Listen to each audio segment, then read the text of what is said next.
মনের কথা কি আর বলবো ভাই, সেটা না হয় নাই বা বললাম। আর এটা যে জুন মাস চলতেছে রানিং, সেটাই আমার মনে নাই। কি যে একটা হয়েছে আমার জানি না ভাই, টাইম ডেট সময় বার কোনোটাই মনে থাকে না। আর হয়তো বা এগুলো বুড়ো হওয়ার লক্ষণ আমার। 14ই জুন ছিল আমার বার্থডে, তো বিষয়টা ঘরে সবার মনে থাকলেও ছিল না মনে আমার। এই দিন গভীর রাতে আমি যখন লাইভ করতেছিলাম আপনাদের সবার সাথে গল্প করছিলাম, ওই সময়টা আপনাদের ভাই আমাকে সারপ্রাইজ করে দিল। আর সাথে ছিল আমার প্রিয় ননদিনী, সে আমাকে ফার্স্ট উইশ করেছিল সেদিন। তবে আপনাদের ভাইয়ের কাছ থেকে সারপ্রাইজ এর আগে আমি বহুবার হয়েছি। সত্যি বলতে আমি আপনাদের বিষয়টা বুঝিয়ে বলতে পারবো না, কেমন যে একটা ছিল ব্যাপারটা। আসলেই আমার বিন্দু মাত্র মনে ছিল না যে এটা 14ই জুন ছিল বা জুন মাস চলতেছে রানিং। সত্যি সত্যি সেদিন আমি অনেক অনেক বেশি সারপ্রাইজ হয়ে গিয়েছিলাম। আর আমার ফারিস্তা যে কেক লাভার এটা আপনারা সবাই জানেন। এখানে আপনাদের ভাইয়া আমাকে নিয়ে বসে পড়লো কেক কাটার জন্য। শুধু আপনাদের ভাইয়াই ছিল না আমার সাথে, আরও ছিল অনেকে। সাথে ছিল আমার ননদেরা এবং ভাগ্না ভাগ্নি যারা ছিল, সবাই মিলে আমরা সেদিন কেক কেটেছিলাম। আর ক্যামেরার পিছনে ছিল আমার লাভলি দেবর। আমাদের ঘরের যে কোনো প্রোগ্রামই বাড়ির সমস্ত বাচ্চাদের রাখার চেষ্টা করি সব সময়।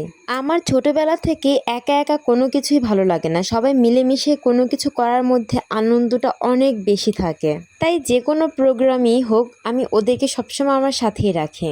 তবে ফারিস্তার মুভমেন্ট দেখে মনে হচ্ছে আমার না ওর বার্থডে। ইয়াল্লা, এ কি হয়েছে তারা! কেক কাটার পরে ক্রিম দিয়ে সবাই ভূত সেজেছে, সবাই সবার গালে মেখেছে। আমরাও তো ছোটবেলায় এটাই করতাম, ক্রিম নিয়ে সবার গালে মাখিয়ে দিতাম। সবার কেক খাওয়ার পালা শেষ, এবার আমার পালা শুরু। আমি এক হাত দিয়ে ভিডিও করতেছিলাম বলে কেক কাটতে পারতেছিলাম না, তাই আপনাদের ভাইয়া আমাকে হেল্প করেছিল কেক কাটার জন্য।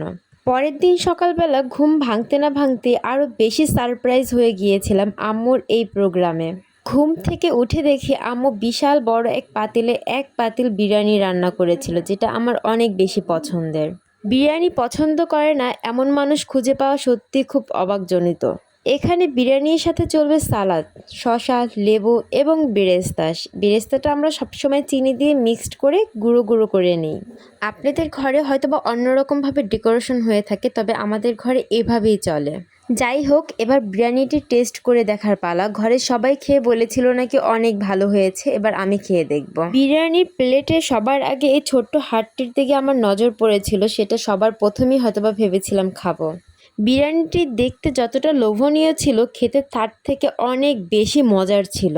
ভালো লাগার আরও একটি কারণ ছিল, কারণ পোলাও যতটা ছিল তার থেকে অনেক বেশি ছিল মাংসের পরিমাণ। সত্যি ছিল অসাধারণ।